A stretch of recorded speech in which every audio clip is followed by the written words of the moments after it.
School থেকে বাড়ি ফেরার পথে অষ্টম শ্রেণীর ছাত্রকে মারধর করার অভিযোগ।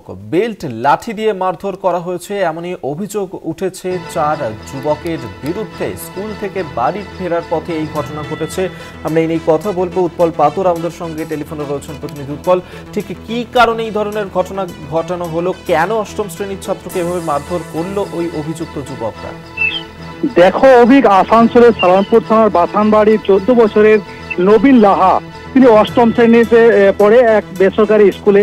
সেই সময় স্কুল থেকে বাড়ি ফেরার পথে যে রূপেমপুর প্রতাপপুর রেল ব্রিজ আছে, সেখানে তাকে দাঁড় করিয়ে 4 যুবক মারধর করা হয় বলে অভিযোগ করেন কাঞ্চন লাহা তার বাবা।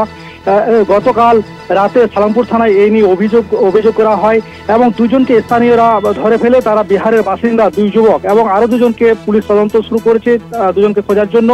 কি কারণে মারা হলো সেই যুবককে বলেন যে আমি যখন স্কুল থেকে বাড়ি ফিরেছিলাম সাইকেলে করে, রেল ব্রিজের কাছে তাকে মারধর করা হয় এবং রেল লাইনের কাছে তাকে টেনে নিয়ে যাওয়া হয় বলে তিনি অভিযোগ করেন। এবং কি কারণে মারধর করা হয় সেই নিয়ে কিছু বলেন না। তিনি একটাই বলেন যে আমি স্কুল থেকে বাড়ি ফেরার পথে হঠাৎ 4 জন যুবক তাকে মারধর করে, বেল্ট এবং পাঁচ দিয়ে লাঠি দিয়ে তাকে চোখে মাথায় আঘাত করে তাকে পিঠাকারি প্রাথমিক হাসপাতালে চিকিৎসা করার পর তাকে ছেড়ে দেওয়া হয়। এখন তিনি সুস্থ রয়েছেন বলে তিনি জানিয়েছেন। অভিক, ধন্যবাদ তোমাকে। উৎপল পাতর আমাদের সঙ্গে টেলিফোনে ছিলেন প্রতিনিধি।